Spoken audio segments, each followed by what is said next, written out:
तो पराशर दाब में आपको आंकिक प्रश्न नहीं पढ़ाए गए थे, आज आपको आंकिक प्रश्न इसके बता रहे हैं कैसे करेंगे। इसके लिए एक फार्मूला होता है पराशर दाब के लिए, पाई इक्वल टू CRT, जहाँ पर ये पाई जो सिंबल है यही बता रहा है आपका पराशर दाब, ये ऑस्मोटिक प्रेशर है। C आपका सांद्रता है, सांद्रता निकालने के कई टर्म होते हैं, आपको पहले ही बताया जा चुका है, मोलरता, मोल अल्ता, मोल प्रभात, नॉर्मलता, ये सब सांद्रता के ही पद हैं। R आपका नियतांक होता है, इसकी वैल्यू होती है 0.0821, बाकी जो रहेगा वो लिखेंगे। तापमान को हमेशा आप केल्विन स्केल पे लिखिएगा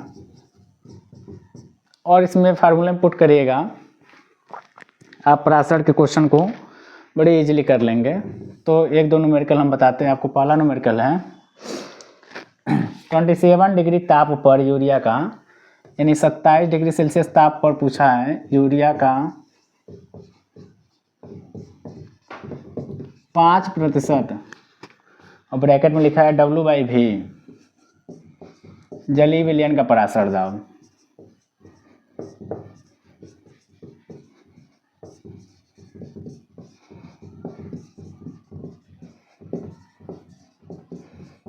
पूछा है वो कि 27 डिग्री सेल्सियस ताप पे यूरिया का 5% W/V दिया है, जलीय विलयन का पराशर दाब क्या होगा।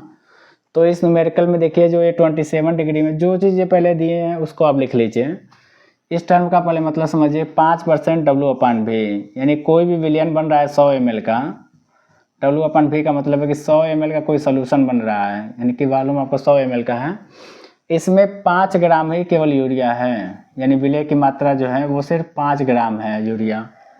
और इसके लिए आप जानते हैं कि यूरिया का फार्मूला होता है NH2CO NH2 और मोलर मास होता है इसका 60। मोलर मास हमेशा इसका याद रख लीजिए 60 होता है।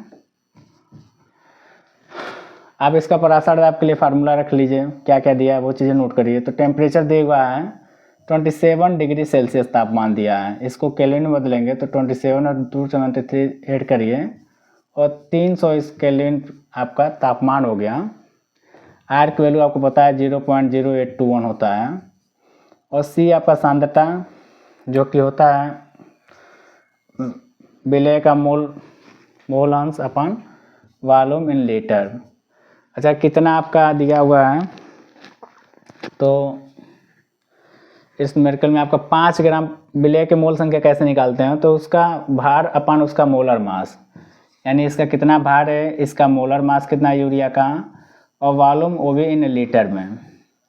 अब इसका भार जानते हैं 5 ग्राम है, मोलर मास इसका 60 होता है, यहाँ देखिए लिखे हैं, अपन इसका वॉल्यूम 100 ml में है, तो 100 ml को जब हम लीटर में बदलेंगे तो 100 अपन 1000 कर लेंगे।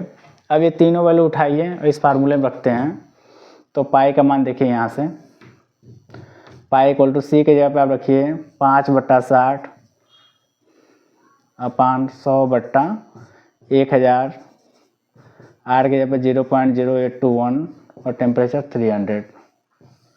आप इसको सॉल्व करेंगे तो आएगा 1/12, ये ऊपर चला जाएगा 10 इंटू 0.0821 इंटू 300। फाइनली इसको सॉल्व करेंगे ओवरऑल तो आपका आएगा 20.5 ATM, यानी 20.5 इसका पराशर दाब होगा। ATM इसका यूनिट है, मात्रक। ऐसे दूसरा एक और क्वेश्चन देखिए, इसको नोट कर लीजिए आप लोग।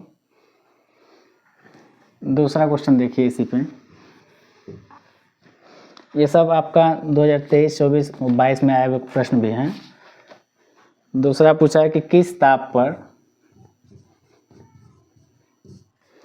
पहले सारा चीज इरेज कर देते हैं।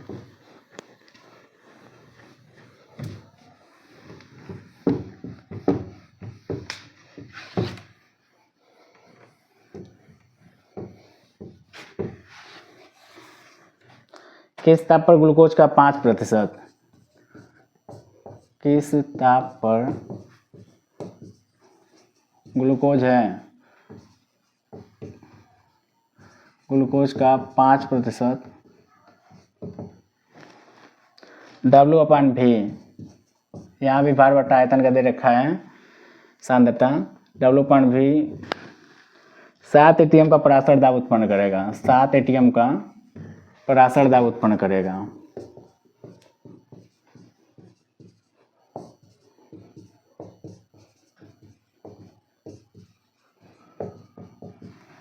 आप फार्मूला जानते हैं, यहाँ फार्मूला लिख लीजिए कि pi equal to CRT। Question में क्या दिया है पहले इस चीज़ को आप साइड में कहीं लिख दीजिए। वो तापमान आपसे पूछा है किस ताप पर, क्वेश्चन मार्क। पाई की वैल्यू दे रखा है 7 ATM और सांद्रता के लिए यहाँ पे भी लिख रखा है 5%, यानी 100 ml का जब आप कोई विलयन बना रहे हैं 100 ml आयतन का, तो इसमें सिर्फ 5 ही ग्राम आपका ग्लूकोज है। यानी कि ग्लूकोज का फार्मूला जानते हैं C6H12O6। इसका अणुभार कितना होता है, मोलर मास, तो निकाल लीजिए 12 × 6 प्लस 12 × 1 धन 6 × 16। आप इसको ऐड करेंगे तो आएगा 180। इसका मोलर मास 180 है। तो C इक्वल टू आप जानते हैं मोलों की संख्या अपान आयतन। मोल की संख्या कैसे निकालते हैं, तो पदार्थ का भार बटा पदार्थ का अणुभार अपान आयतन, वो भी लीटर में। तो अब ये सब वैल्यू यहाँ पर रखते हैं आप। पाई जो है कि दे रखा है 7, तो लिख दीजिए 7। C की वैल्यू आप रखिए, पदार्थ का भार कितना है 5 है, उसका मोलर मास 180 है, उसका आयतन 100 ml है, जो कि आप 1000 से डिवाइड करेंगे तो लीटर में चला जाएगा।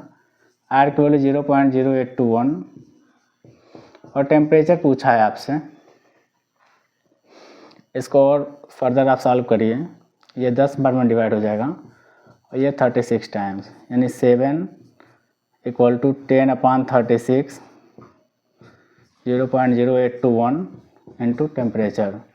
आप इसको सॉल्व करेंगे तो 36 × 7 अपान हो जाएगा 0.821। जब आप इसको सॉल्व करेंगे तो ये लगभग 306.9 केल्विन आएगा। ये इसका आंसर होगा। धन्यवाद।